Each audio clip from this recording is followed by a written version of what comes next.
Bismillahirrahmanirrahim. Assalamualaikum warahmatullahi wabarakatuh. Asyhadu an la ilaha illallah, asyhadu anna Muhammad Rasulullah. Allahumma sholli ala sayyidina Muhammad wa ala ali sayyidina Muhammad kama sholaita ala sayyidina Ibrahim wa ala ali sayyidina Ibrahim bil alamina innaka Hamidum Majid. Sebelumnya kita panjatkan dahulu doa kepada Gusti Allah yang Maha Agung untuk saudara-saudara kita yang telah bersolawat terhadap channel dakwah ini. Semoga solawat itu menjadi catatan langit amal soleh bagi mereka dan keluarganya kelak. Dan insya Allah, Allah akan membalasnya dengan balasan yang lebih baik lagi. Begitu juga untuk seluruh viewerku, ya, matur numbah nuwun, ya, terima kasih atas seluruh apresiasinya, ya, yang tetap eksis mengikuti kajian-kajian di sini, ya, yang semoga juga anti skip, anti download, dan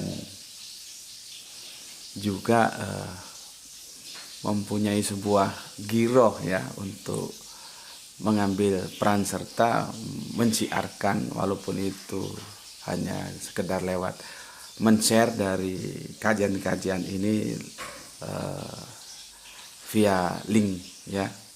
Jadi linknya di-share sehingga ya berbagi ilmu lah kalau begitu. Dan tak lupa juga atas kebaikan doanya aku ucapkan matur numbah nuwun, semoga kebaikan doa itu juga tercurahkan kepada kalian semuanya. Oke, masih suasana lebaran, maka mampir ngombe kita pagi ini tidak jauh-jauh dari itu dulu, ya. Suasananya masih Idul Fitri, ya. Mohon maaf lahir dan batin. Masih banyak kue. Ini kopi tadi malam masih ada sisanya, ini dihabisin, ya. Bikin kopi tadi malam ini. Bismillahirrahmanirrahim.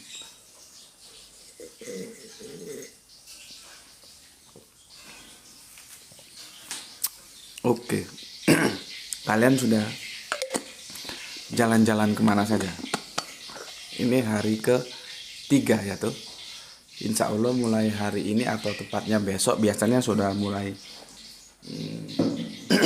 keluar, ya. Kalau yang hari pertama sampai ketiga kan keluarga internal, baru tetangga terdekat. Setelah itu baru sambang sini, sambang sono, saling sambang keluarga-keluarga atau teman dekat yang bisa dikatakan lebih jauh lagi.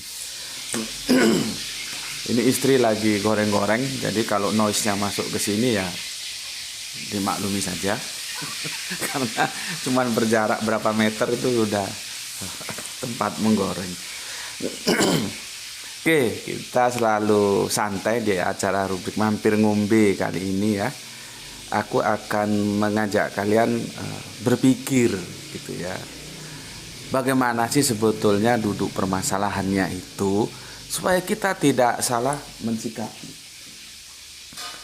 Karena akhir-akhir ini orang menjadi salah karena tidak tahu duduk permasalahannya, sehingga sikap yang diambil salah. Dan itu dilakukan dengan sangat-sangat jelas oleh mereka yang secara akademik punya gelar-gelar yang sudah di atas rata-rata lah, ya. Ada yang sudah menjadi doktor. Kebetulan dia juga menjadi posisinya di kalangan umat terhormat, maka dipanggil ustadz, ya. Terus ada yang menjadi bukan doktor, profesor, sekarang menjabat rektor. Artinya kalau kita lihat background yang mereka miliki, seharusnya tidak begitu kerangka berpikirnya, tidak ada logika apalagi lah, ya. Atau kenapa bisa begitu menjadi sesuatu yang kita coba diskusikan di mampir ngombe di saat duha yang sangat cerah ini, ya, supaya kita tahu duduk permasalahannya itu gimana gitu, ya. Oke. Aku coba bagikan ke kalian, nanti silahkan kalian pikirkan bersama ya.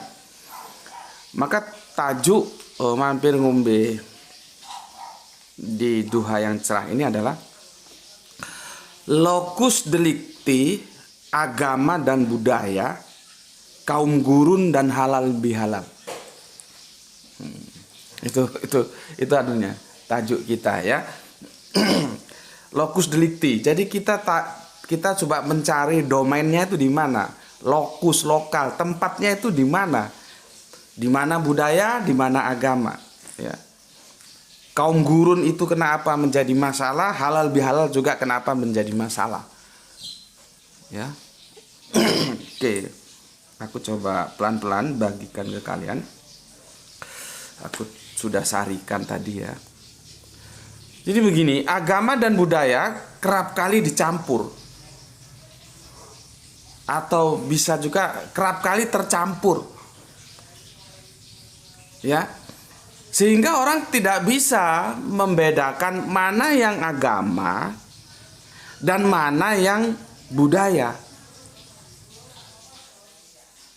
Oke, ketidakmampuan membedakan kedua hal ini di masyarakat pasti menimbulkan masalah. Ya, pasti menimbulkan masalah. Karena tidak bisa, tidak wise. Oh ini agama, oh ini budaya, tidak bisa.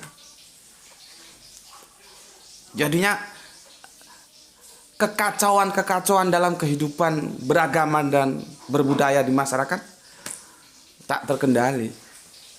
Apalagi lewat media sosial yang sekarang saling terbuka. Orang ngomong apa aja gampang dan didengar juga gampang oleh orang. Beberapa waktu sebelum guru Al-Quranku mangkat, kan kami sempat mendiskusikan, sebetulnya Kanjeng Nabi Muhammad itu bisa nggak dikatakan sebagai Arab? Itu kan videonya ada, kalian kan sudah tonton itu. Itu diskusiku terakhir dengan guru Al-Quranku, dengan almarhum Gus Panani bersama Cak Ahmad dan Dr. Suryadi dan teman-teman lainnya semua. Semoga almarhum guruku yang mengajarkan aku Al-Quran ya, Gus Panani juga Gus Husnul Hadi selalu dalam dapatkan barokah dalam hidup panjangnya ya. Itu kan diskusiku yang terakhir bersama sang guru. Akhirnya kami meskipun hasil diskusi itu masih terbuka untuk diperdebatkan, masih debatable, kami menyimpulkan begini, kalau secara genetika Kanjeng Nabi Muhammad itu memang debatable apakah dia bisa dikatakan Arab. Karena kalau kita tarik, kita menggunakan patriark, bukan matriark, patriark. Garis keturunan itu dari laki-laki. Dan memang secara genetika begitu. Maka kalau ditarik dari garis keturunan laki-laki, ya, meskipun itu perlu riset tentunya, nanti jatuhnya ke Kanjeng Nabi Ismail. Kanjeng Nabi Ismail nanti jatuhnya ke Kanjeng Nabi Ibrahim. Kanjeng Nabi Ibrahim nanti larinya kemana? Babylon. Ke Babylon, ya. Nanti larinya ke Babylon, Irak sana. Lalu apakah bisa diklaim sebagai Arab? Ambilin buku Bapak yang paling bawah itu History of Arab ya. Yang di atasnya Yerusalem itu. Di situ kami tidak berani menyimpulkan. Ya, itu terbuka. Masih debatable lah. Tetapi kalau Kanjeng Nabi Muhammad hidup dalam budaya Arab, nah itu kami sudah sepakat di diskusi itu. Nah, untuk belajar tentang History of Arab itu bukunya segini loh. Ini nanti ada Ariba, Musta'riba, ada Jumhur 1, Jumhur. Oh sulit, karena dia harus mereferen sejak Kanjeng Nabi Nuh. Ada yang dihabiskan, ada yang diabadikan. Sulit ya. Kita harus baca ini. Ini memang yang nulis Philip Kahiti. Tapi jangan khawatir, jangan terus nulis Philip Kahiti. Ya memangnya kenapa? Ilmu itu dari mana aja bisa kita ambil. Ya. Lihat yang dipakai referensi Philip Kahiti itu siapa? Ibnu Ishaq, Ibnu Hisham, itu yang dia pakai. Orang kadang-kadang sekarang beli buku itu lihat langsung a priori saja kalau yang nulis itu dia tidak anggap sebagai orang-orang yang kompeten tanpa melihat dulu referensi yang dipakai oleh penulis siapa. Philip Kahiti ini kan orang Lebanon yang menjadi dosen di Amerika. Bukan orang Arab Saudi, itu bukan memang. Tapi referensi yang dia gunakan dilihat gitu loh. Ya. Jadi jangan gampang a priori lah terhadap ilmu. Minimal ditampung dulu, toh nanti kamu yang menentukan kamu ambil atau kamu tinggalkan, kan itu terserah kamu. Tapi paling tidak awalnya jangan terlalu gampang a priori. Nah, berbicara Kanjeng Nabi itu apakah bisa dinisbahkan ke Arab, itu memang tidak mudah. Ya, kalau secara genetika kita harus belajar seperti ini. Secara Arab yang budaya juga begini. Makanya akhirnya yang kita sepakati memang faktanya Kanjeng Nabi hidup dalam budaya Arab. Jadi Kanjeng Nabi itu terikat oleh kebudayaan lokalitasnya, yaitu ya Arab. Itu kita sudah sepakat. Tapi secara genetika itu kita tidak sepakat. Ya. Jadi kita harus bisa melihat mana agama dan mana budaya. Oke. Kalau agama itu mesti mengikuti Kanjeng Nabi, nggak bisa enggak, ya. Apa itu? Misalkan akidah, ibadah. Ibadah nanti itu aturan-aturan main yang disebut syariah. Itu nggak bisa tidak, harus ikut Kanjeng Nabi. Itu agama. Karena agama itu produk Gusti Allah ingkang Maha Agung. Kita diberi guru. Siapa guru untuk kita? Kanjeng Nabi. Nggak mungkin Allah turun langsung mengajar kepada kita masing-masing. Ya orang mungkin lah. Maka Allah via malaikat Jibril mengutus utusannya untuk kita, yaitu Kanjeng Nabi Muhammad. Maka beragama itu pijakannya Kanjeng Nabi. Apa saja? Ya seperti tadi aku bilang, ya, akidah, ibadah, syariah, itu tidak bisa tidak, harus berlandaskan atau berpijakan terhadap ajaran yang dibawakan oleh Kanjeng Nabi. Gitu loh. Dan ini bicara ajaran itu juga hati-hati kalian ya. Karena sekarang ada gerakan-gerakan dari barat sana mengatakan Islam itu Muhammadism. Hati-hati, setiap idiom itu punya makna tersendiri. Karena kalau dipahami Islam itu Muhammadism, nanti akhirnya seperti Soekarnoisme, Marxisme. Tidak, Islam itu bukan Muhammadism. Kanjeng Nabi Muhammad itu hanya sebagai guru, ajarannya itu dari Allah. Gitu loh, ya. Hati-hati dengan idiom, karena setiap idiom punya konsekuensinya sendiri-sendiri. Jangan mau dikatakan Islam itu Muhammadism, ya. Memang Islam bukan Muhammadism. Kan bukan pikiran sosok orang yang bernama Muhammad bin Abdullah kan Islam itu. Kecuali Soekarnoisme itu pemikiran Soekarno. Marxisme juga begitu, ya, dan lain-lainnya. Oke, jadi kalau budaya, ya, itu apa? Tadi kan agama. Kalau agama itu mesti berpijak kepada siapa? Kanjeng Nabi. Kalau budaya bisa saja kita pakai sepanjang tidak bertentangan dengan agama.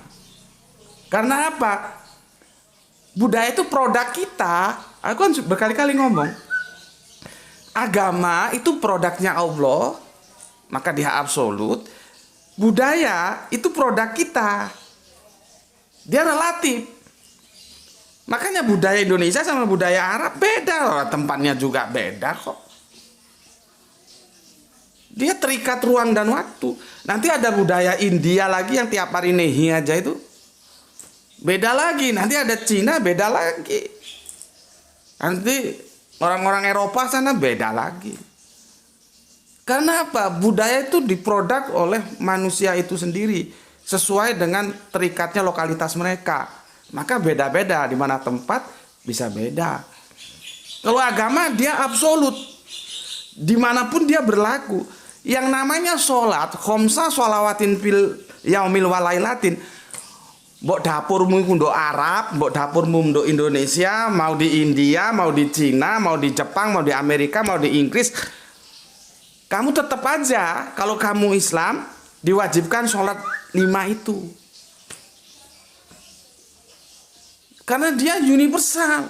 Karena diproduk oleh yang maha universal, sehingga dia menjadi absolut, tidak relatif seperti budaya tadi. Gitu loh. Jadi gue Islam, perintahnya apa? Sholat 5 atau 5 sholat. Terus gimana? Ya ketika kamu di Indonesia, ya tetap 5 sholat. Kamu sedang menempuh pendidikan di Jepang, ya tetap 5 sholat. Nggak berubah. Kamu ke Harvard sana ngambil doktor, ya tetap 5 sholat. Atau kamu ke Kairo sana ke Al-Azhar, ya tetap 5 sholat. Gitu loh. Dia absolut, dia tidak terikat oleh ruang dan waktu. Kalau budaya terikat. Karena budaya itu produk manusia. Dan aku sudah bilang, budaya itu boleh tumbuh dan berkembang selama dia tidak bertentangan dengan agama. Ya. Oke. Sekarang kita coba menukil sebuah hadis yang diriwayatkan oleh Pak Muslim, ya. Kanjeng Nabi ngendikan, ya. Kanjeng Nabi ngendikan, apabila aku perintahkan kepadamu, ya, dan itu berkaitan dengan agama, maka kamu wajib ambil. Tapi apabila aku perintahkan kepadamu dan itu berkaitan dengan pendapat pribadiku, maka ketahuilah aku ini adalah manusia. Jadi kalau otak kita cerdas, aku ini manusia terikat dengan budayaku. Jadi tidak harus kamu ambil. Ya mau diambil monggo, tidak ya monggo. Tapi kalau sudah berbicara agama, tidak ada pilihan lain, harus diambil, gitu loh. Ya. Yang berasal dari nabi yang tidak berkaitan dengan agama itu tidak menjadi wajib, ya. Karena itu bukan domain agama. Kan aku sudah sampaikan tadi, sebagai budaya, Kanjeng Nabi itu terikat dengan budaya Arab karena memang dia lahir, hidup, besar, sampai meninggal, sampai ketika menjadi nabi ya di Arab situ.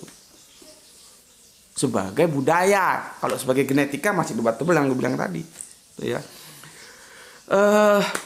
Sebagai nabi yang hidup di Arab, ya otomatis lah hadis-hadis yang sampai ke kita itu mengandung unsur budaya.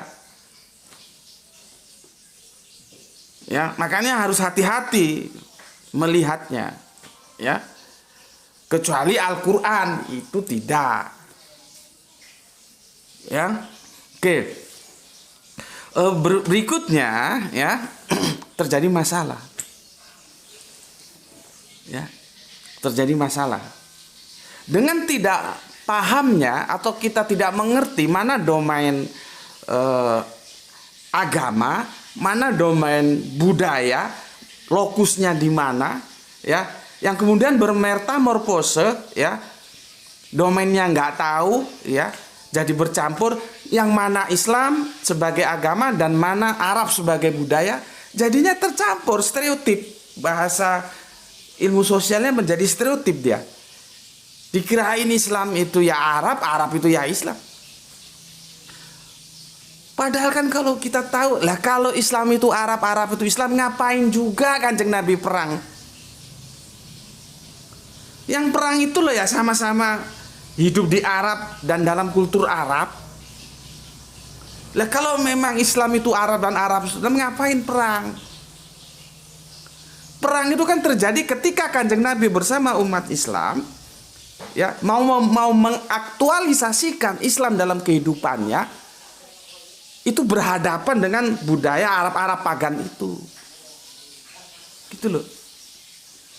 Ini kan sebuah informasi yang jelas untuk kita. Artinya apa? Ada lokusnya sendiri-sendiri. Mana Islam sebagai agama, mana Arab sebagai budaya.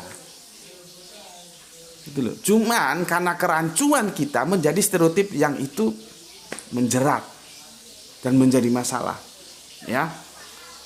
Menjadi masalah itu, ya.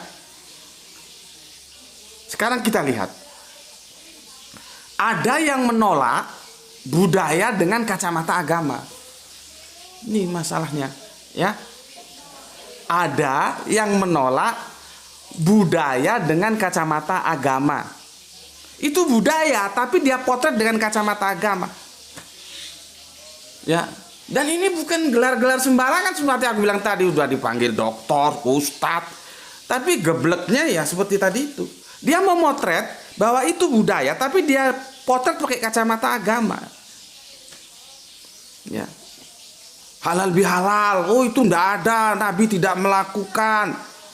Mohon maaf itu bisa kapan saja, nggak harus Idul Fitri. Itu kan geblek itu. Aku ada teman akrab, sangat akrab. Saking akrabnya menjadi saudara. Dan dia tidak mengucapkan halal bihalal, mohon maaf, tidak mengucapkan.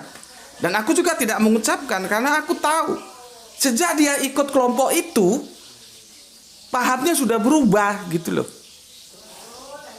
Padahal dulu-dulu nggak begitu. Lah aku kalau mau mengucapkan kan nggak enak juga, nanti dia tidak merasa nyaman. Ya sudah, dia nggak mengucapkan, aku tidak mengucapkan. Aku punya sahabat yang amat sangat dekat, bahkan sudah menjadi saudara. Setelah ikut pemahaman seperti itu, nggak lagi mengucapkan halal bihalal. Coba. Dulu sebelum ikut kelompok kajian itu nggak begitu. Ya. Akhirnya dia sudah terformat. Diformat secara salah. Karena yang memformat juga nggak ngerti mana lokus deliktinya antara agama dan budaya. Itu satu sisi, ya. Menolak budaya dengan kacamata agama. Sisi lain, sebaliknya, ada yang menolak agama dengan kacamata budaya. Seperti halnya, kalau tadi kan halal bihalal, seperti halnya rektor yang sekarang lagi rame ini, ya, mengatakan mahasiswi yang berjilbab itu manusia dari kaum gurun. Coba, itu untungnya ngomongnya nggak ke aku. Kalau ngomong ke aku pas aku ngantarkan putriku atau ngantarkan istriku ngambil doktor atau ngambil S2, sementara putriku, istriku pakai tudung, dia ngomong gitu, bisa tak bikin rame sama aku. Loh temenan nih. Karena rektor ini sudah salah. Dia menilai budaya itu agama. Ya. Itu masalah itu.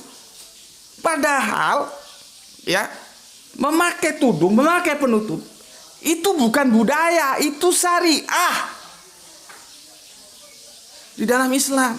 Kok dia ngomong kaum gurun, kan bajingan ini. Dan alhamdulillah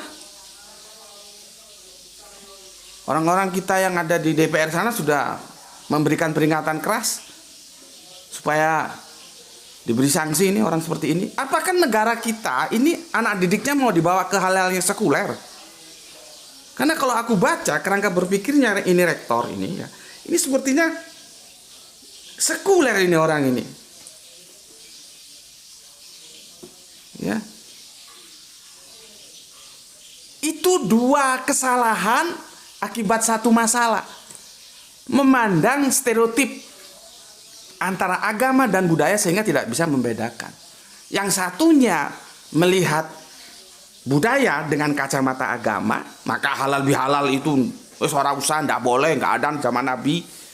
Yang satunya itu yang ustadz, yang rektor ini melihat agama dari kacamata budaya, sehingga kalau ada mahasiswi pakai kerudung, pakai tutup, dibilang manusia kaum gurun. Kan gebleknya minta ampun ini. Udah rektor loh, kerangka berpikirnya begitu. Yang tadi juga sudah doktor, udah panggil ustadz, kerangka berpikirnya juga begitu. Ini semua kekacauan berpikir karena tidak paham masing-masing lokus deliktinya di mana. Ya, jadi saat ini ada semacam gerakan untuk mengagamakan budaya Arab. Seolah-olah apa saja yang dari Arab dianggap sebagai keutamaan dan harus diikuti. Itu satu sisi. Tapi di sisi lain ada semacam gerakan untuk membudaya Arabkan agama. Ya, jadi seolah-olah apa saja yang dari Arab ya dianggap sebagai keutamaan ya. Jadi kebalik, yang satunya tadi mengagamakan budaya Arab. Ya, yang satunya lagi ya membudayakan Arab menjadi agama. Jadi kebolak-kebalik antara ustadz yang tadi dan rektor yang ini, itu kebolak-kebalik.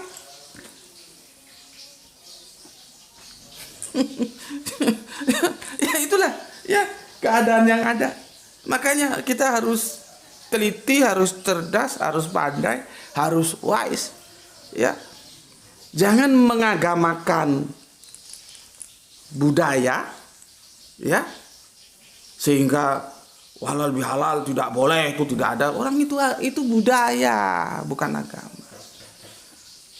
Jangan juga sebaliknya membudayakan agama. Kalau tadi mengagamakan budaya, orang pakai opo kui kerudung wanita itu bukan budaya, itu syariah agama. Ya, oke. Pesanku, berhati-hatilah. Sekarang ya gosul fikir seperti itu. Dan kesalahan itu tidak hanya terjadi di dunia-dunia umum, di dunia-dunia yang itu sudah dipanggil ustadz. Kalau di sini kan sebetulnya ustadz itu guru gitu loh. Cuman kerangka berbeda kalau kita sudah berpanggil ustadz, dia berbicara dalam keilmuan agama itu ya. Ya. Jadi sebetulnya dalam kerangka berpikir mereka yang berkutat dalam ilmu-ilmu keagamaan juga terjadi kerancuan berpikir tentang agama dan budaya. Mereka yang berkutat dalam keilmuan ilmu-ilmu umum juga terjadi kerancuan berpikir tentang agama yang mana, budaya yang mana. Akhirnya memproduk dua-duanya sama-sama salah yang tadi. Maka sekali lagi, nggak bosan-bosannya aku sampaikan, ya, harus kita pandai-pandai memisahkan mana agama dan mana budaya. Agama jangan dijadikan budaya, karena nggak level. Budaya itu lebih tinggi. Agama itu lebih tinggi. Jangan agama dijadikan budaya, nggak level. Levelnya itu lebih tinggi agama. Tapi sebaliknya juga, jangan mengagamakan budaya, nggak level. Nggak level juga, nggak bisa.